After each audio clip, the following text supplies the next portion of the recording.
No público, este é o P24. Hoje, a agricultura chegou ao noroeste de África a partir da Península Ibérica. É difícil não colocar a agricultura como uma das maiores descobertas da humanidade. Passámos de uma época em que se tinha de procurar o que consumir para podermos plantar e cuidar do que se queria comer mais tarde. Isto deu às gerações de humanos a estabilidade necessária para garantir a alimentação sem necessidade de grandes migrações. Deu conforto numa era onde essa palavra era uma espécie de coisa de futuro. Hoje, o P24 olha de forma breve para uma descoberta científica publicada nos últimos dias na revista Nature, que a jornalista Filipa Almeida Mendes resumiu assim.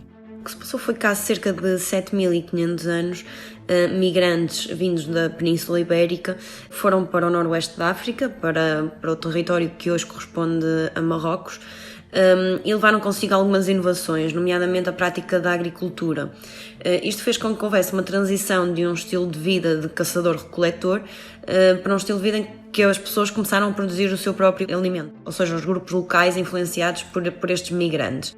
E tudo mudou no noroeste de África. Isto foi a principal conclusão de um estudo que foi publicado, lá está, na revista Nature, e do qual fez parte uma investigadora portuguesa que trabalha atualmente numa universidade na Suécia. O que este estudo também revelou foi que numa segunda fase, durante o Neolítico Médio, que migrantes, houve uma outra vaga migratória, desta vez com pessoas vindas do Levante, portanto do Médio Oriente, que foram também para o norte da África e que introduziram a pastorícia. Portanto, temos aqui tanto a introdução da prática da agricultura como também da pastorícia.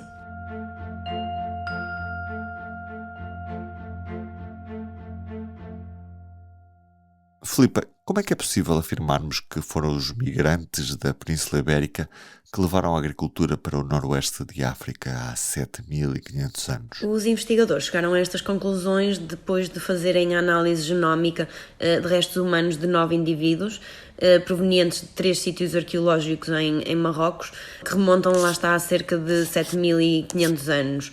Aquilo que eles fizeram foi utilizar estes restos arqueológicos, nomeadamente os ossos e os dentes, levaram-nos para um laboratório, extraíram o ADN e depois sequenciaram-no e analisaram-no através de ferramentas bioinformáticas. Para depois fazer a análise comparativa destes genomas antigos do norte de África, a equipa utilizou alguns dados genéticos que já tinham sido publicados antes, maioritariamente de Espanha, porque ainda há poucos genomas antigos de Portugal publicados. É importante referir também que houve aqui também um trabalho de arqueologia, ou seja, o estudo contou com a colaboração de investigadores de áreas diferentes, nomeadamente de arqueólogos, que permitiram colocar os dados da genética num contexto arqueológico.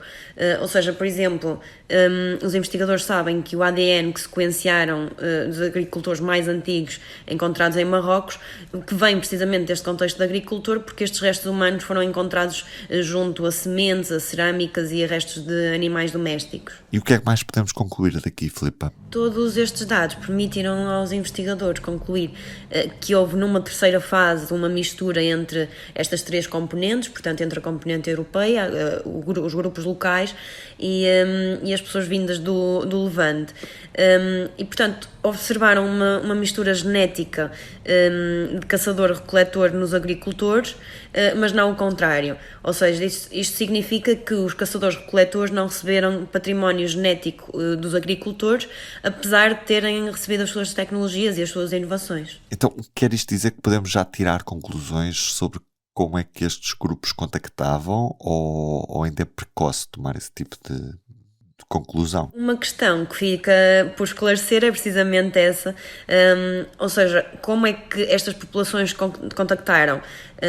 Portanto, será que foi um contacto amigável? Será que tinham contactos com base em comércio? Será que foi algo mais violento?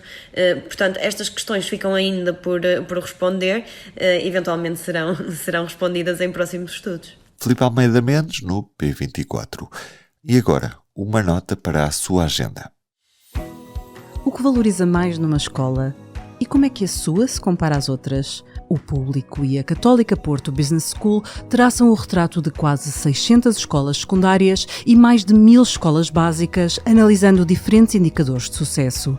Consulte os rankings das escolas e pela primeira vez pode construir o seu próprio ranking com o Público. Num mapa interativo e dinâmico, com análise dos vários dados sobre desempenho escolar, vai poder também descobrir as histórias que fazem a diferença. Tudo no ranking das escolas do Público a partir de 16 de junho em público.pt.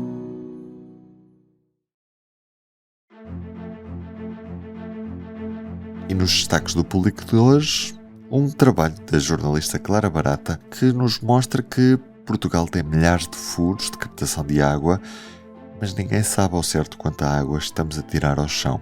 Isto porque a Agência Portuguesa do Ambiente tem identificados 22.794 pontos de água, quase 23.000, mas é difícil controlar que volume de água está realmente a ser extraído do subsolo, mesmo num período de seca.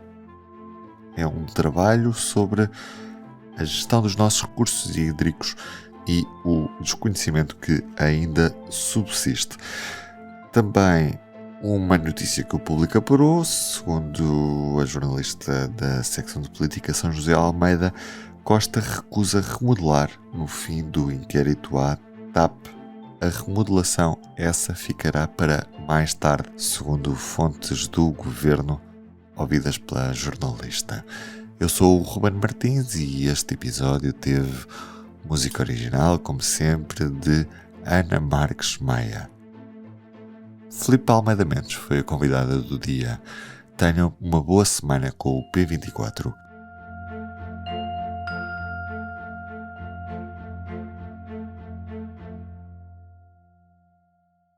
O Público fica no ouvido.